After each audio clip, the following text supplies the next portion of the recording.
Sang-ho struggles to understand the skeletal structure on the desk. Ji-huk explains that it works like a computer, though Sang-ho remains skeptical. Ji-huk clarifies that the structure is actually a control unit. Ji-huk then demonstrates how the skeletal framework functions. Moving a lever causes the skeleton to move accordingly. He reassures Sang-ho that he will teach him how to operate it. Afterward, Sang-ho will be responsible for programming a gymnastics routine for the skeleton. The deadline for the task is 1 week. Despite his confusion, Sang-ho accepts the challenge. The control unit given to Sang-ho looks like an ordinary controller, but is actually a skeleton of a deceased mage.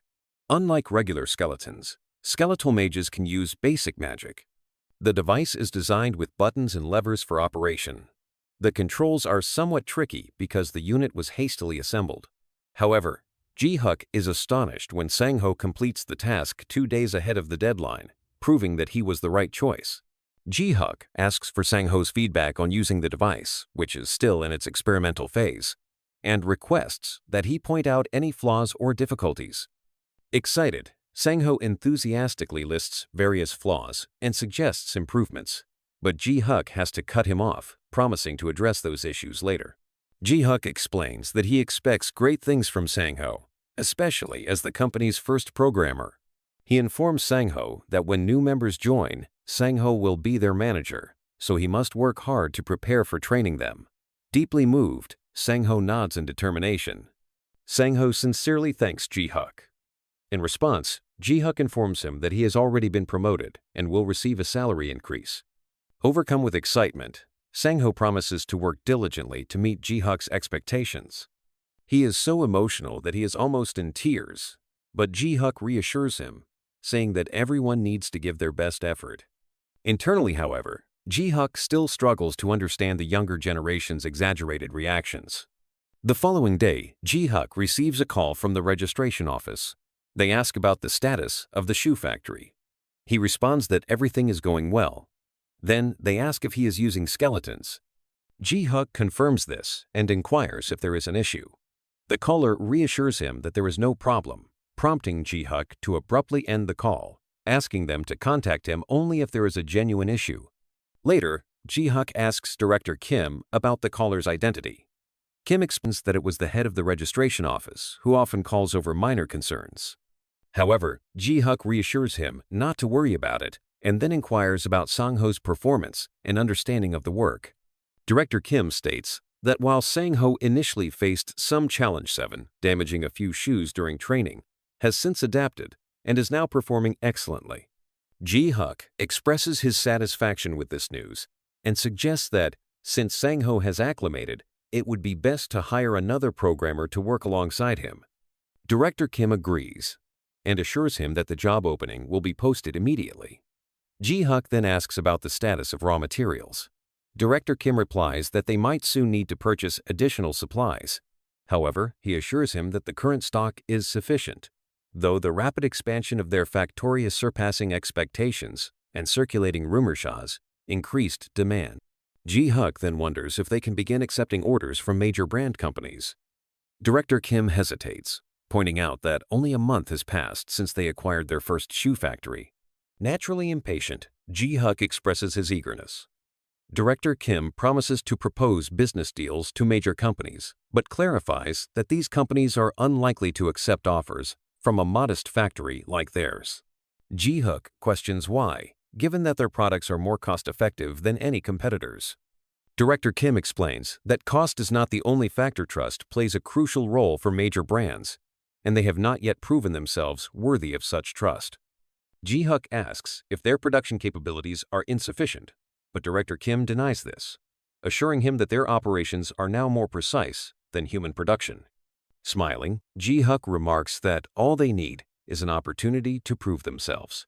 He proposes launching a massive advertising campaign under the slogan, "Shoes made by skeletons." He emphasizes that this slogan alone will be enough to make their name known and attract the attention of major brands. Before proceeding, Ji-huk asks what Suya is doing with the skeleton nearby. He notices it has been painted pink and dressed in eccentric clothing, resembling a rock star. Ji-huk knocks on Suya's head and instructs her to restore the skeleton to its original state, warning her of consequences otherwise. Suddenly, he has an idea and decides to test it.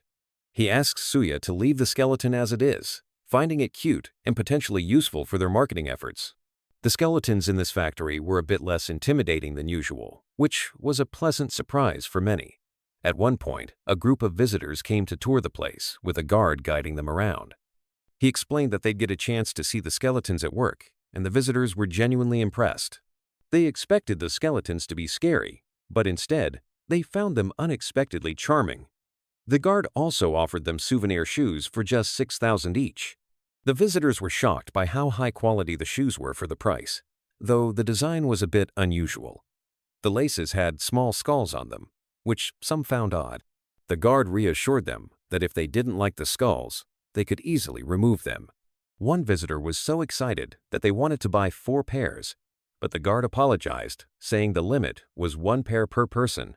The visitor agreed, happily purchasing just 1 pair.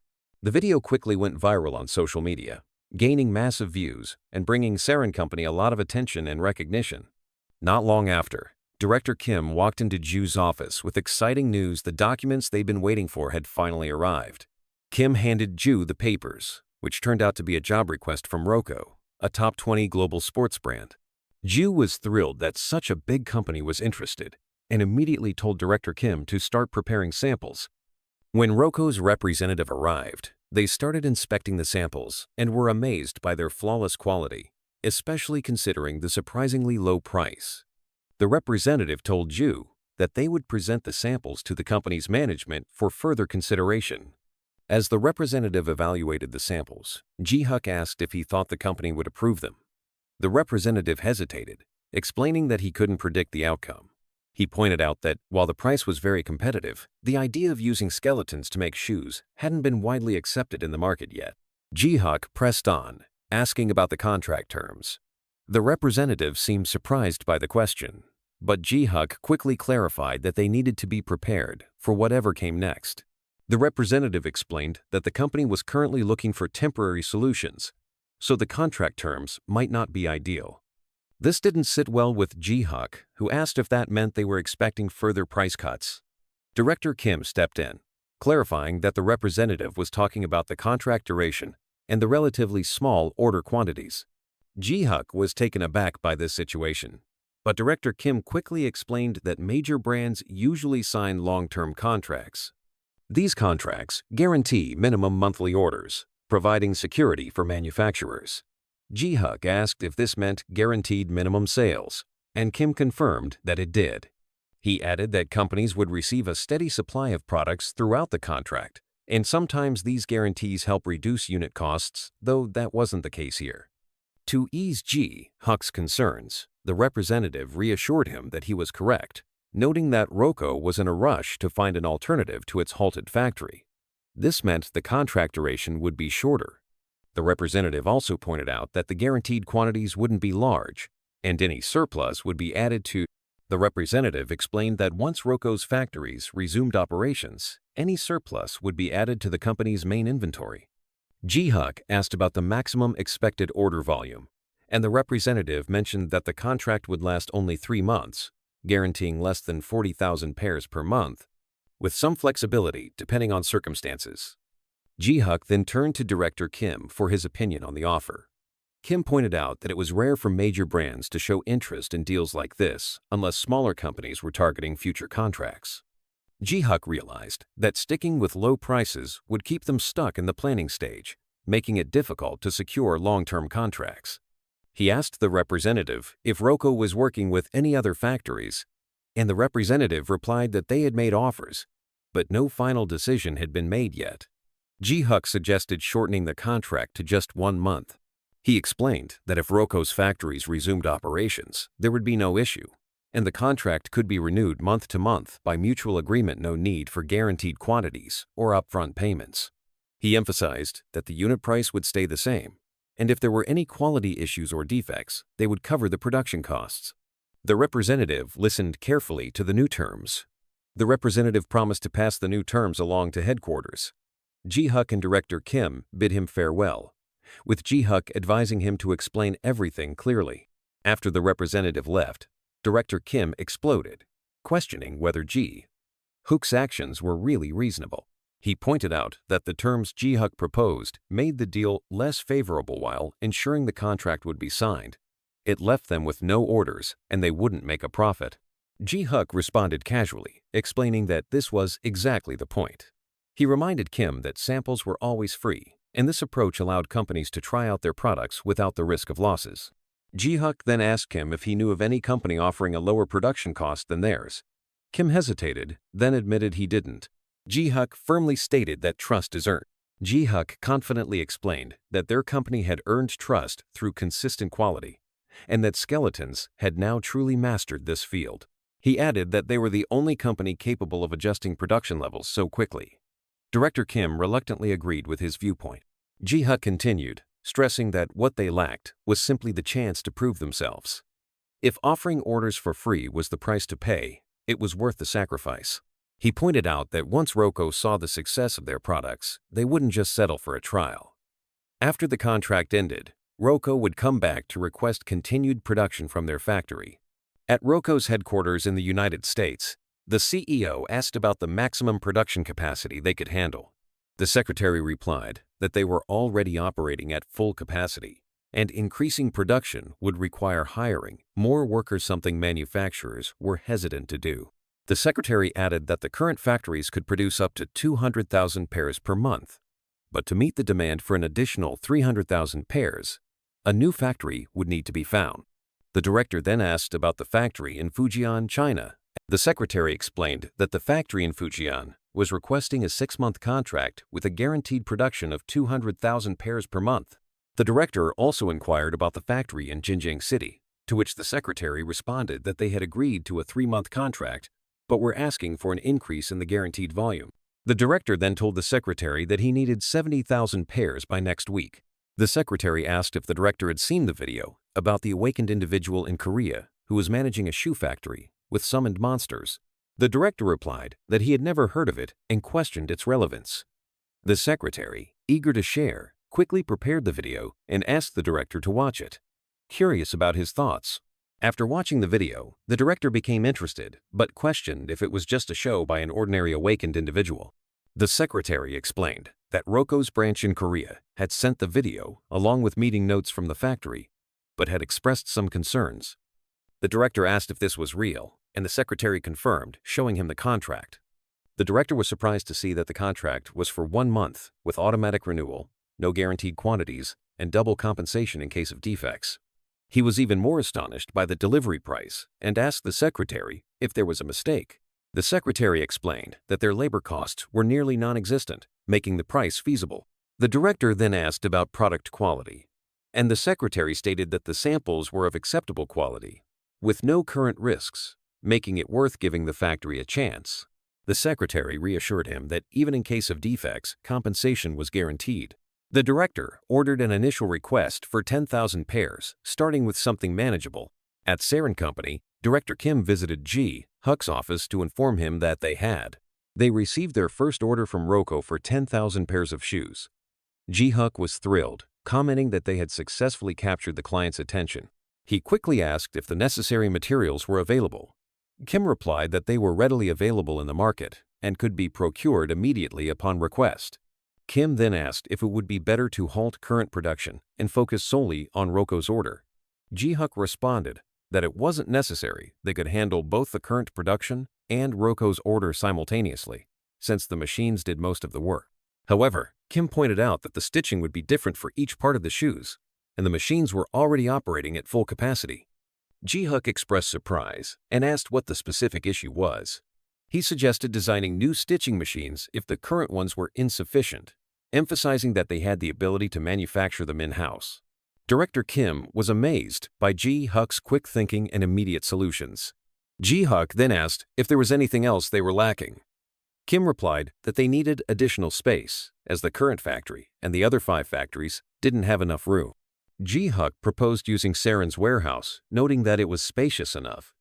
However, Kim seemed uneasy and informed him that manufacturing in an unregistered facility would be illegal. Here's a polished and engaging version. Ji-Huk explained that the warehouse was already registered and asked again if there was anything else they needed to arrange. Kim, impressed by Ji-Huk's preparations, replied that nothing else seemed to be missing. The next day, Roko's headquarters held an urgent meeting to discuss pressing details. The director emphasized the need to negotiate with existing factories by reducing the guaranteed production volume. However, the secretary interrupted to mention the factory producing shoes using skeletons, the same one they had communicated with the previous day. The director asked if they had been informed of an inability to fulfill the order or a desire to amend the contract. But the secretary clarified that the situation was different. He revealed that the factory had sent a notice stating they had already completed the required quantity.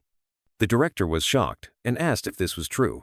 The secretary handed him an email from Roko's Korea branch and requested him to review it. The director was astonished to find that the factory had delivered all 10,000 pairs, with inspection results confirming that all pairs were high quality and defect-free. He commented that the price, quantity, and speed were unbelievable, wondering if this was their real opportunity. The secretary replied that if the factory could complete 10,000 pairs in a single day, it was certain they could handle even larger orders. He added that the contract didn't specify a guaranteed quantity and lasted just 1 month, making it an ideal solution for their current problem. The director smiled and instructed the secretary to place a new order for all. This version keeps the focus on key moments, making the flow clear and maintaining intrigue for the audience.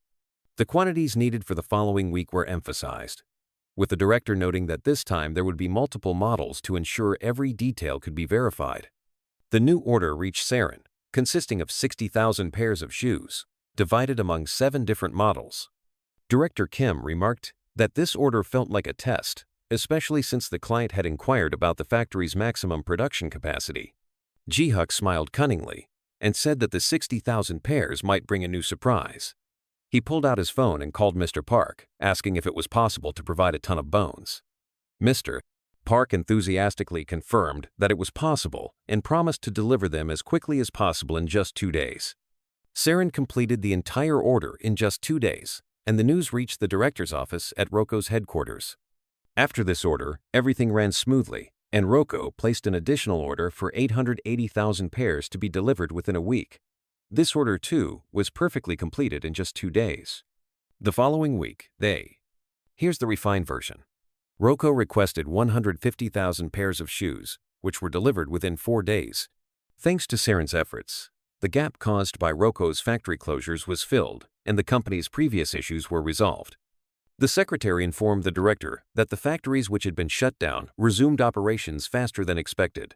One of the attendees in the office commented that this was good news, but pointed out that Roko's production profits had increased significantly during this period. He added that their production quality was more consistent than any other factory, and that their ability to adjust production using skeletons was exceptionally efficient. Addressing the director, the secretary mentioned that contracts with other factories cost Roko hundreds of thousands of dollars annually, but partnering with Saren would completely change the situation. He added that products would be delivered immediately after placing orders, significantly reducing losses from excess inventory. The director agreed with this view and emphasized the need to sign a formal contract with Saren. The next day, Roko's representative visited Ji-Huk too. Ji-Huk sarcastically commented that he had expected them to eventually come themselves to offer a formal contract. The representative replied that upon reading the contract, Ji-Huk would find it to be a formal 1-year agreement, guaranteeing up to 150,000 pairs per month, a type of contract that would impress even major manufacturers. Ji-Huk requested to read the contract carefully and began reviewing it. However, he noticed something unusual and turned to Director Kim, asking if he thought the contract was suitable or if there were any concerns. After reading it, Ji-Huk felt that something wasn't right and asked Director Kim to read it as well. Kim started reading the contract intently, but a puzzled expression appeared on his face. Ji-Huk told him that he was certain there were several flaws in the contract and asked him to identify them. Kim replied that he saw no issues with the contract, explaining that the only point not explicitly written was the quantities required for each model, but it did not violate company policies. He added that the rest of the clauses were standard terms found in any contract. However, Ji-Huk seemed unconvinced. He took the papers again and asked to reread the standard clauses Kim had mentioned. While reading, Ji-Huk pointed out specific terms in the contract, such as a clause stating that any damage or loss unrelated to the responsibility of Party A would be borne by Party B, including paying compensation.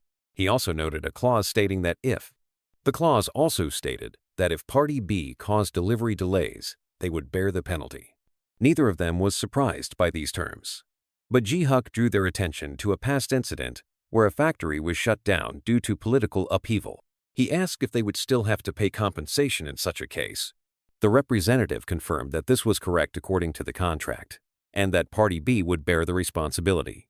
He added that headquarters had provided some discounts to ease the burden. Ji-Huk picked up his pen and declared that he had made his decision. He crossed out the compensation clause in the contract and handed it over, stating that they were not obligated to cater to other companies' demands, which was why he removed that clause. When the representative took the paper, Ji-Huk told him that this was the only condition under which he would sign the contract. The representative responded that the president would never agree to such terms. Ji-Huk asked why they would refuse, insisting that as long as Roko didn't scrutinize the contract too much, there would be no issues. He added that he would send these offers to all factories under the same conditions, and whichever one accepted the contract would be prioritized for orders. When Ji-Huk heard the word discounts, he became visibly angry. He clarified that what he meant was that the compensation had already been paid forcibly, not voluntarily. The representative responded calmly, saying that such occurrences were normal in this industry.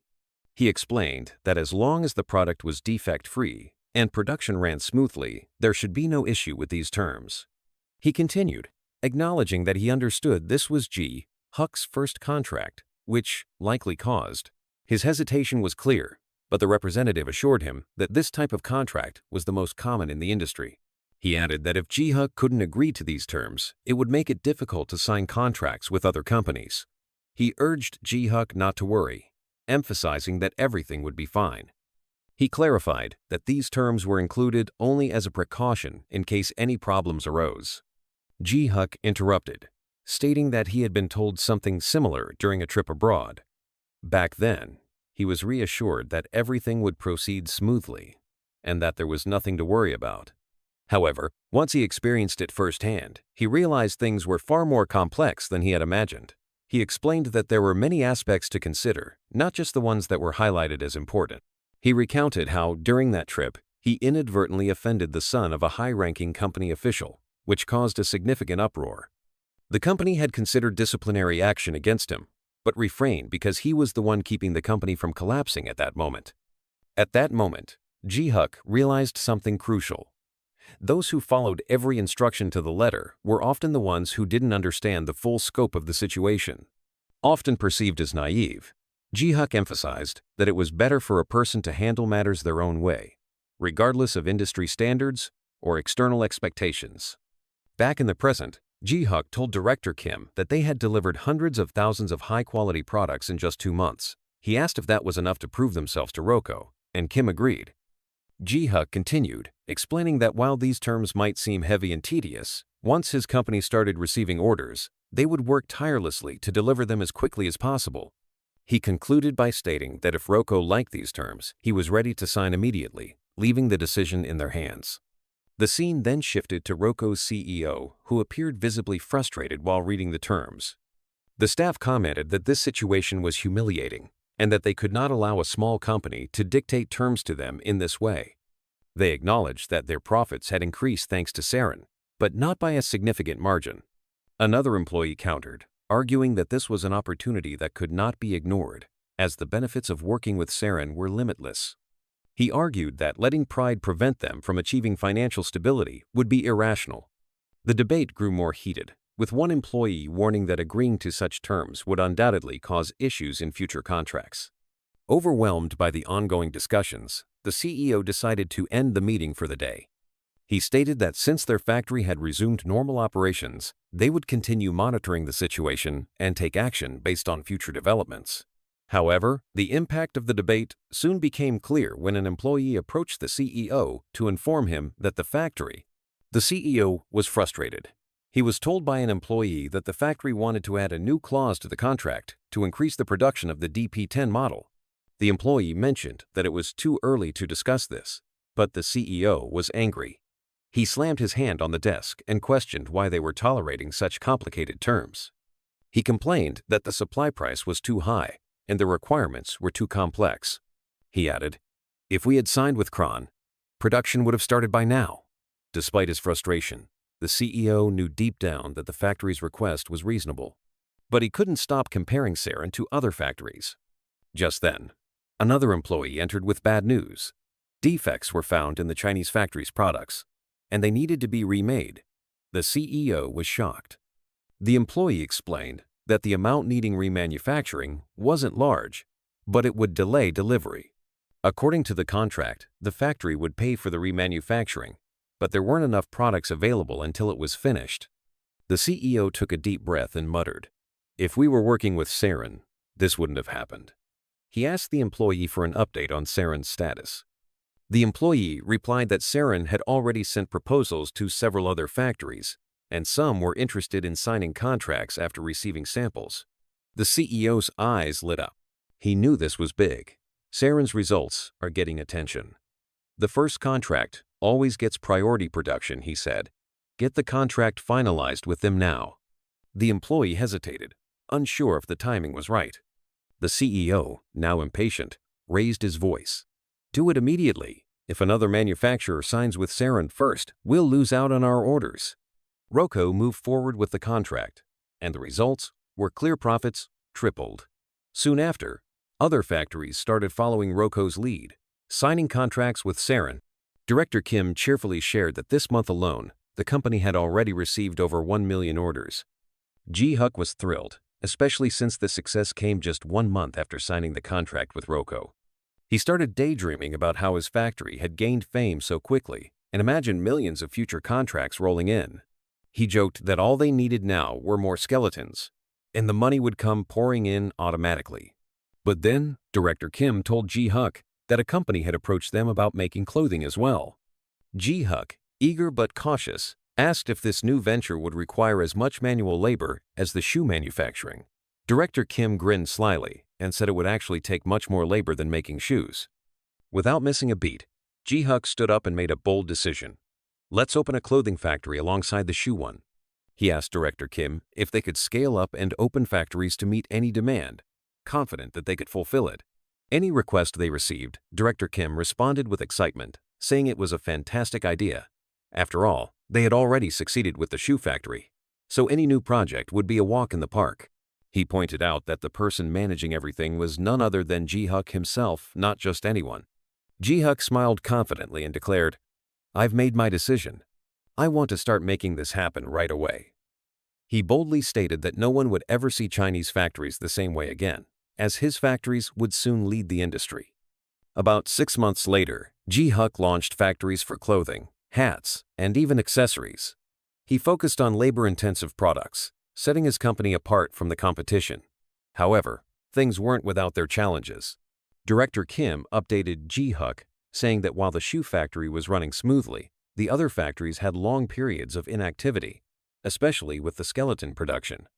He then shared an idea to improve the skeleton process. Director Kim suggested merging the factories to make better use of idle workers, allowing them to shift between factories once their main tasks were finished. The challenge, however, was the lack of space to implement this. He explained that all the factories they had bought were small. Once the necessary equipment was set up, space became so cramped that even the core tasks couldn't be done efficiently. Ji-Huk leaned back, resting his head on the desk, realizing this was a serious problem. Director Kim agreed and proposed that the best solution would be to purchase a large factory as soon as they had enough funds. But Ji-Huk saw an even bigger issue. His exhaustion from the mounting problems was becoming clear. Director Kim noticed the tiredness on his face and asked, "Are you still with me, Ji-Huk?" Ji-Huk took a deep breath and adjusted himself in his seat. Ji-Huk straightened up and reassured Director Kim that he was paying attention. He then lazily admitted that his biggest problem was losing his passion. Since the global factories started generating massive profits, he had become incredibly sluggish. Director Kim noticed how drained Ji-Huk seemed and suggested he go home and rest if he wasn't feeling well. Ji-Huk's face brightened, and he eagerly asked, "Are you serious?" Kim laughed and shook his head, saying it was impossible. There were too many reports to finish, so he couldn't leave his desk. Ji-Huk sighed and said that he hadn't always felt this way, but Kim didn't quite understand. Kim reassured him that the remaining reports weren't urgent and could easily be pushed to the next day. He then suggested Ji-Huk rest for a while in the office, if he wanted. Ji-Huk stood up, grateful for the chance to take a break, when suddenly an alert came through. It was about a nearby gate opening, signaling an emergency evacuation. Without missing a beat, Ji-Huk issued orders for the staff to begin evacuation procedures. The evacuation began, and staff quickly left the premises. Director Kim, looking curious, asked what kind of monsters might emerge from the gate so they could prepare an appropriate response. One nervous employee answered, "The monsters will be skeletons." A news helicopter hovered above the gate, reporting that a team of awakened individuals had arrived and started fighting the skeletons. However, it seemed that the situation would take longer to resolve than expected. The scene shifted to the awakened fighters, struggling against the relentless skeletons. Despite their best efforts, the skeletons proved overwhelmingly powerful, and the team was working desperately to prevent the creatures from spreading into the city. Meanwhile, Ji-Huk, along with SAA, decided to go observe the situation firsthand. Ji-Huk arrived at the scene and, observing the situation closely, felt he had made the right choice. His gut feeling about the situation had been spot on. As he watched, it became clear that the skeletons being fought by the awakened team were the exact same ones he had created. Ji-Huk analyzed the situation, noting that there appeared to be about 100 skeletons in the squad, led by a commander. He felt relieved to have discovered the situation in time. He also realized that the skeletons were still in an exploratory phase, which explained why they hadn't caused significant damage yet. Determined to regain control, Ji-Huk attempted to use his magic to control the skeletons before their reconnaissance phase ended. But to his shock, he found that his magic had no effect on them at all. Ji-Huk quickly realized this was a major problem. If the skeletons switched into combat mode, especially with their large numbers, it could spell disaster. As he was deep in thought, a massive explosion erupted, signaling the arrival of the skeleton commander. Meanwhile, the awakened fighters were struggling to fend off the skeletons. They were confused by the sudden increase in the skeleton's strength. Ji-Huk observed the chaos, certain that these skeletons were still operating under his system, but he couldn't pinpoint what was causing him to lose control over them. Desperate, he tried using his magic again, this time targeting the commander directly, hoping to take it down from a distance. But to his shock, his magic had no effect on the commander. Suddenly, the commander moved with lightning speed, attacking a rescue team member who couldn't even react in time. Ji-Huk realized he couldn't just stand by any longer. He instructed CIA to stay put and not move until he returned. After the commander severely injured the rescue team leader, a teammate rushed to help and check on his condition. But as they looked around, they realized they were completely surrounded. One of the teammates muttered, "Winning this doesn't seem possible." The battle alone was becoming impossible. The team leader apologized to his teammate for being injured due to his lapse in vigilance. Just as they were starting to lose hope, they found themselves surrounded by another group of skeletons. But this time, these skeletons seemed to be protecting them from the hostile ones. One of the rescue team members noticed something in the sky and called out to the leader. They speculated that a high-ranking awakened individual had arrived to help. The team started shouting to the newcomer, warning him about the strength of the skeletons. Ji-Huk responded coldly, "That's exactly why I'm here." He made it clear that the skeletons were disrupting his operations, and he had come to handle the situation personally. The team leader, startled by Ji-Huk's tone, remarked, "Your appearance seems different." The rescue team leader eventually recognized Ji-Huk, realizing he was the CEO of Siron.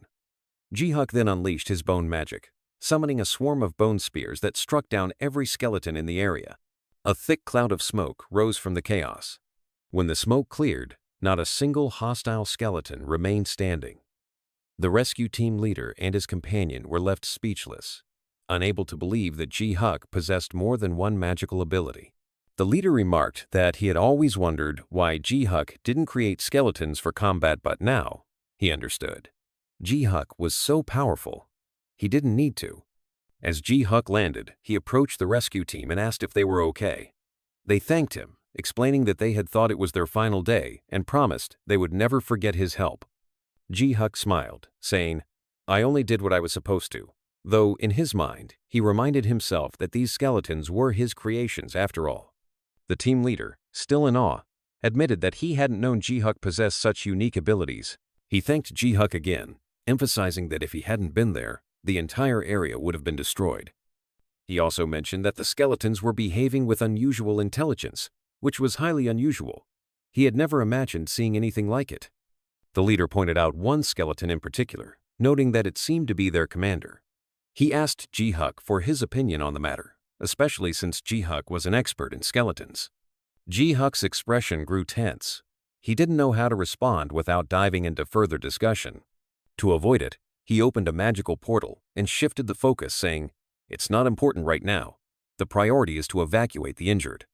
The leader thanked Ji-Huk again, mentioning that he would visit him soon. He then ordered his team to begin transporting the wounded, prioritizing those with the most severe injuries. Once the team left, Ji-Huk took a deep breath and muttered to himself, "I can't believe 100 skeletons." Ji-Huk reflected on how easily the D-class awakened fighters had been overpowered by the skeletons. He noted that the awakened individuals on Earth were far weaker than he had expected. However, he quickly dismissed this as not the immediate concern. The most pressing issue was finding a way out of this situation without any further complications. The scene shifted to Ji-Huk at home, where he was holding bones from the skeletons he had defeated.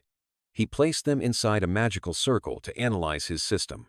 To his surprise, he discovered that his system was still active within them, but the mana powering the skeletons wasn't his. He explained to himself that this was why he couldn't store the bones in his magical portal-only objects powered by his mana could be stored. Ji-Huk began to think about how to deal with items that he couldn't store.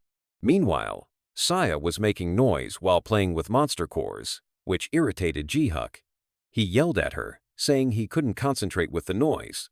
He then picked up one of the cores and examined it, wondering where she had gotten it. He warned her that monster cores weren't cheap and cautioned that breaking them could lead to serious consequences. Ji-Huk warned that breaking the monster core would cause serious problems. As he spoke, he sensed something strange. He noticed that the mana in the monster core resembled the mana in the skeletons. He carefully examined the core, remarking that it seemed raw and unrefined, much like natural mana or the mana found within gates. The similarity between the two was striking. He speculated that the force controlling the skeletons might have originated from inside the gate. Continuing his train of thought, Ji-Huk recalled that when he returned to Earth, his body had reverted to its natural state without any issues. However, he realized that the items stored within his magical portal might have somehow merged with the gate's influence. Instead of focusing on the items that remained stored, Ji-Huk began to reminisce about the treasures he had lost. A deep sorrow filled him as he wondered if the problem had originated from the transition process. Reflecting on the emergence of the skeletons, he concluded that the absence of his mana in them and its replacement with gate mana was the reason he had lost control. Despite still operating under his system, the skeletons had become uncontrollable. A chilling thought crossed his mind. If the skeletons could emerge into the outside world, other entities might escape as well.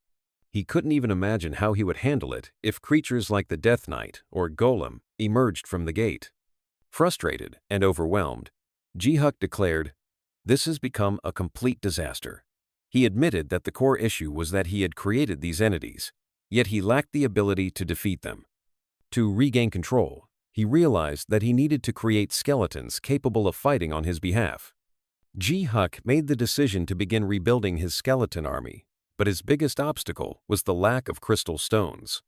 He sighed, knowing that this was just the beginning of his struggle. Ji-Huk considered using monster cores to see what would happen, but he quickly realized he needed a large number of corpses to rebuild his skeleton army. On top of that, he would need significant funds. High-tier skeletons required magical circles engraved on gold, and he admitted that the money he had accumulated so far from his company was nowhere near enough. Feeling overwhelmed, Ji-Huk wondered when he could finally retire and live peacefully. He sighed, thinking the simplest way to earn money quickly would be to increase production, which would lead to higher profits.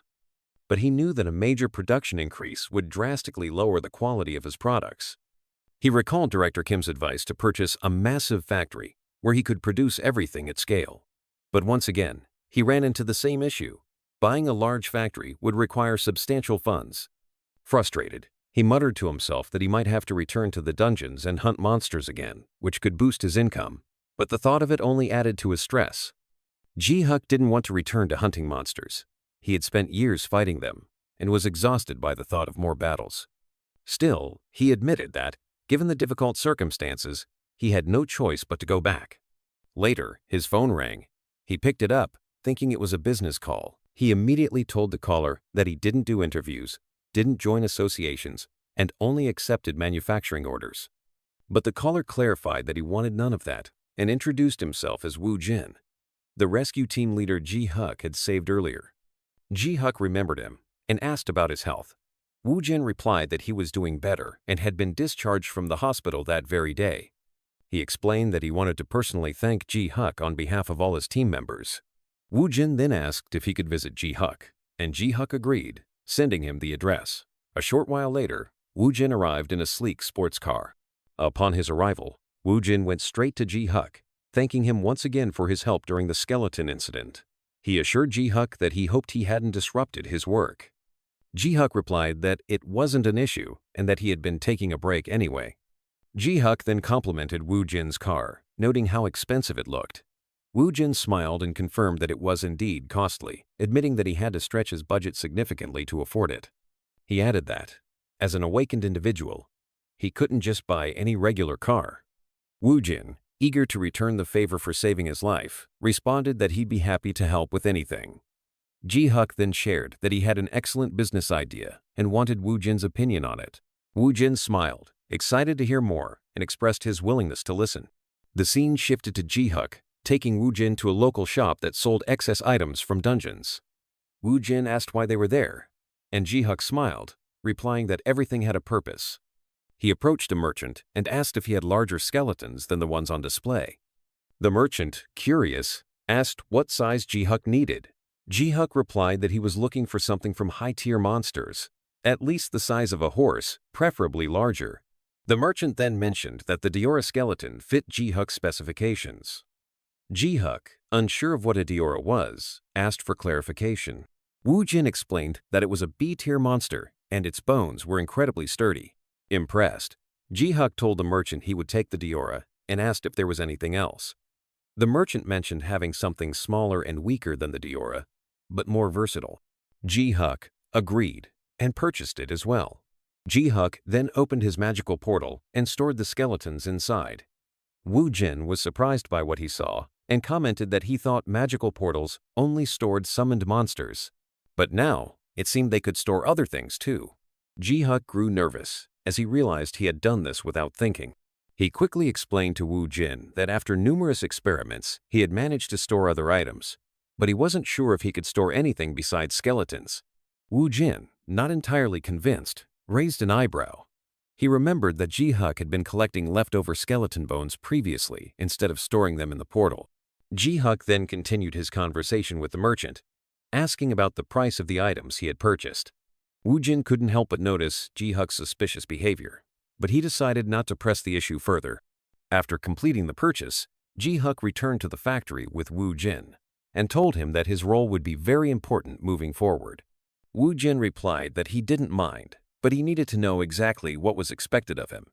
Ji-Huk then opened his magical portal and pulled out a skeleton, announcing that he would start with an experiment. As soon as the skeleton emerged, Wu Jin confidently removed his shirt and prepared to face the creature. He declared that, as a B-tier monster, the Diora wouldn't stand a chance against his combat skills. He added that he trusted Ji-Huk not to make things too difficult for him. However, Wu Jin was startled by Ji-Huk's sinister smile. Ji-Huk, with a calm expression, informed him that the experiment was about to begin. Placing his hand on the skeleton's back, Ji-Huk asked Wu Jin to try riding it. Wu Jin stood frozen, unable to process what he had just heard. Noticing Wu Jin's hesitation, Gook commented that he was probably reluctant because there was no saddle. He then told him to wait a moment while he prepared one. After a short while, Ji-Huk finished setting everything up and told Wu Jin he could now ride the Diora. He reminded him that he had agreed to help, so it was important to keep his word. Reluctantly, Wu Jin climbed onto the Diora. Ji-huk immediately asked him how it felt and whether it was easy to ride. However, the Diora moved erratically, making Wu Jin feel dizzy and lose his balance. He quickly dismounted and vomited. Unfazed, Ji-huk made some quick adjustments to the Diora and asked Wu Jin to try again. This time, Wu Jin noticed a huge improvement. He told Ji-huk the Diora felt much more stable and balanced than before. Ji-huk was pleased and said it was time to test its running capabilities. After making a few more tweaks, Wu Jin praised the idea, saying the Diora could definitely be used every day. Excited, Ji-huk confirmed that they would finalize the current modifications without making any more changes. After making further changes, Wu Jin dismounted the Diora and asked Ji-huk if it was a combat-oriented summoned monster. He added that if someone were to ride it during a battle, it would provide significant support. Ji-huk sighed deeply and explained that the Diora wasn't designed for combat. If he needed knights, he'd create something like a centaur.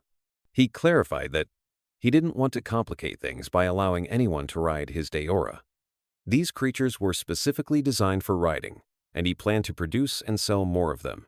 Wu Jin was surprised by Ji-huk's plan and asked if he intended to sell the Diora purely as a riding creature. Ji-huk asked him to wait a moment while he finished making the final touches. Once he was done, he asked if there was anything else missing that could be added. Wu Jin, and see his reactions, reassured Ji-huk that everything was in order. Later, Ji-huk pulled Wu Jin aside and mentioned that while the Diora didn't have any special combat features, it was perfect for riding in dungeons. He asked if that alone would make it popular. Wu Jin enthusiastically agreed and said he would save all his money to buy one. He suggested making versions in different colors instead of sticking to the plain designs. He also recommended adding black bone armor with shiny metallic layers around the legs to make it even more appealing. Additionally, he proposed adding interactive features for riders. Wu Jin suggested adding features that would make the creature respond to touch, increasing the user's immersion. Impressed by these ideas, Ji-huk asked Wu Jin to share any additional suggestions he might have. Once the prototype Diora was completed, Ji-huk gave it to Wu Jin, and the creature quickly became the talk of the town. Just as Ji-huk had predicted, orders for the riding creature poured in. Wu Jin told Ji-huk that the idea was amazing and the creature was capturing everyone's attention. Ji-huk was thrilled with the success and asked Wu Jin if he could extend his leave a little longer, promising him a 30% discount when he purchased a Diora after its official release. Wu Jin laughed and replied that there was no need for convincing. He would use all his available leave to finish the mission. Ji-huk and Wu Jin started working on the designs for the Diora, but they were interrupted by an employee who entered the office to inform Ji-huk that all the assigned modifications had been completed. Upon seeing the Diora, the employee was amazed by its appearance and admitted that he never imagined he would see a skeleton creature suitable for riding in his life. Ji-huk called the employee over and asked him to join them in designing the Diora, explaining they were just about to begin. The employee was surprised and asked if Ji-huk was serious about letting him participate. Ji-huk assured him that he could contribute anything he wanted. The employee approached the desk, picked up a pen, and suggested adding a silver tone to complement the bone color, along with some metallic decorations to enhance its appearance. After sketching the design, he asked Ji-huk for his opinion. Ji-huk expressed his admiration for the design, commenting that it was sleek and attractive. However, Wu Jin was unconvinced. He argued that the design was too complex and insisted the creature needed to look more powerful and imposing. The employee retorted that Wu Jin didn't understand art well and claimed that elegance and harmony always conveyed strength. He added that this was why Wu Jin was still a beginner in design. This sparked a heated debate between them, with each firmly standing by their opinion, which annoyed Ji-huk. To resolve the situation, Ji-huk intervened. He suggested they implement both designs and hold a vote to see which one received the most support. He added that if the employee won, he would receive a bonus, and if Wu Jin won, he would get a larger discount. Both agreed to the idea, and Ji-huk smiled to himself, thinking that this was exactly what he had anticipated. The competition had become intense, and Ji-huk happily imagined money flowing toward him.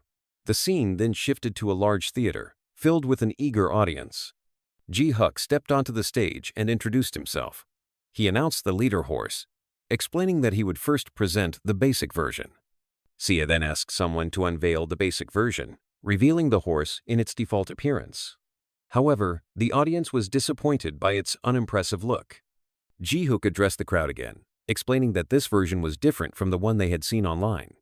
He then promised to showcase the version featured in the photos.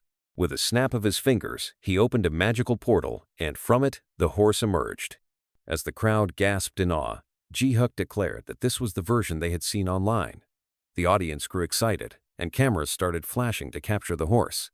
Ji-hook continued, explaining that the design was customizable to the owner's personal preferences, meaning anyone who purchased the horse could modify its appearance as desired.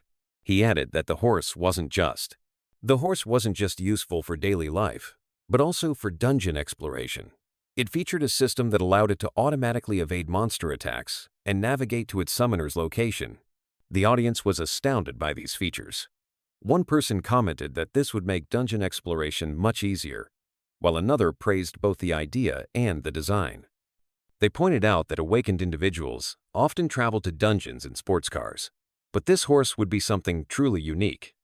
Ji-hook turned back to the audience, saying there was no need for further explanation and that they could experience it themselves. He then announced that they would select a winner who would take the leader horse home that day, with the starting price set at 150 million. He placed his hand in a box to draw the winning number. The winning number was 37. The winner stepped up to the stage, and Ji-hook handed him a tablet that allowed him to customize the horse's design. He assured the winner that if anything wasn't available in the app, they could create it for him. The winner responded that he would stick to the available options, but remarked that the prices were a bit high. Ji-hook suggested he could pay with a credit card if he didn't have the cash on hand, but the man confidently replied that he had the money ready for such things. Ji-hook was taken aback by his response, thinking to himself that the man must be a high-ranking awakened individual. It was later revealed that the man was Han-sok, the leader of a team from the Hanel Guild. When Ji-hook learned that Han-sok was a leader in one of Korea's top 10 guilds, he thought to himself that he had just secured an excellent source of income. Han-sok asked Ji-hook if he could see the design he had chosen. Ji-hook explained that once a design was selected, it was registered to the user, so they couldn't display the final version. However, he added that they could show the individual parts the customer had requested. Ji-hook then instructed Sia to bring the requested parts and assured Han-sok that there would be no issue with him receiving his horse. Sang-ho was overjoyed to discover that Han-sok had chosen his design. Han-sok then asked if it was possible to engrave glowing letters of his name on the horse. Ji-hook replied that each glowing letter would cost 10 million, one making the total cost 700. The cost for engraving all the letters was 10 million each, so Han-sok reconsidered and decided to add them later. Instead, he requested that the letter S be engraved on both sides of the horse, along with a smaller S on its head. Ji-hook agreed and calculated the total cost of the horse with the modifications, which came to 7 billion. Next came the process of registering the horse under Han-sok's name. Ji-hook instructed him to place his hand on the horse's head. A magical circle appeared as Han-sok placed his hand, completing the contract between them. Ji-hook then asked Han-sok to choose a name for the horse. Han-sok chose the name Yundo, expressing his happiness with his new horse. Ji-hook, however, wasn't fond of the name, feeling it sounded too modest and old-fashioned. He thought to himself that everything had been going perfectly until this moment. Ji-hook announced to the audience that the first leader horse, named Yundo, had been sold to Han-sok, exciting the crowd. Ji-hook then decided to proceed by announcing the owner of the second leader horse. He explained to the audience that ordinary people had only two ways to encounter monsters. The first was through news reports or by seeing monster corpses. The second was when monsters emerged from gates and attacked them. However, Ji-hook clarified that things were now entirely different, thanks to his new idea, one that had never existed before. On a street where people spotted a monster, panic quickly set in. A young woman exclaimed that they needed to evacuate immediately. However, a young man calmed her down, explaining that someone was riding the monster and it wasn't dangerous. The woman, still shocked, asked if that meant there was no threat. The young man reassured her, explaining that the monster was a leader horse, a type of summoned creature. He continued, saying how amazing it was, and pointed out that the rider must be Han-sok, since his horse was the only one with an S engraved on its forehead. Hearing this, Han-sok decided to show off his horse in front of the crowd. He moved swiftly, performing impressive stunts that left the spectators in awe. The young woman expressed her desire to ride the horse with him. The scene then shifted to Han Sok riding his new horse as he met his guildmates. They asked if he was out with his new horse, and Han Sok dismounted to greet them. One of his guildmates commented that this horse was entirely different from the Diora they had encountered before. Han Sok proudly revealed that the horse's name was Yun-do. A guildmate asked if he could touch the horse, mentioning that he had heard special effects occurred upon contact. Han Sok explained that those effects only happened when the horse's owner touched it. At that moment, Kim Hanu, the guild leader, arrived and expressed his admiration for the leader horses. When Kim Hanu noticed Yun-do's body was covered with external armor, he was surprised. Han Sok commanded the horse to move aside and rest. However, Kim Hanu asked Han Sok for permission to examine the horse further, feeling uneasy about the unusual design. Han Sok asked what he intended to do. Kim Hanu reassured him, saying he just wanted to take a closer look and wouldn't do anything else. Still wary, Han Sok asked if he was truly serious and promised not to do anything reckless. Kim Hanu smiled and assured him not to worry. Kim Hanu began inspecting Yun-do, commenting on how sturdy it looked and remarking that its capabilities were impressive. His eyes sparkled as he mentioned seeing in videos that Yun-do could change its exterior appearance. He then asked Han Sok for permission to try removing the armor.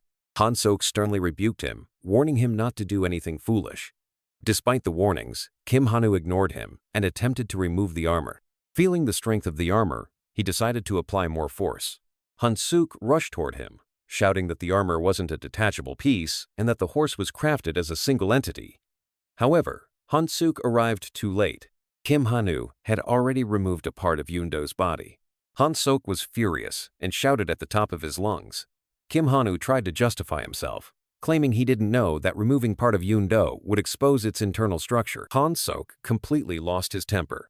Han Sok scolded Kim Hanu, reminding him that he had explicitly said Yun-do was a single, cohesive piece. Kim Hanu retorted that he had only been informed too late, further aggravating Han Sok. Han Sok lamented that he hadn't even been given a chance to act or speak. Visibly uneasy, Kim Hanu apologized and asked if it would be better for him to buy a new horse. Han Sok angrily responded that it wouldn't make a difference now, because even with a new horse, it wouldn't be Yun-do. Kim Hanu suggested repairing Yun-do, but Han Sok dismissed him, demanding that Kim Hanu take responsibility and fix Yun-do himself. Kim Hanu agreed, promising to take full responsibility and repair the horse. He assured Han Sok that when he approached Ji-hook, he wouldn't tamper with anything related to Yun-do without permission.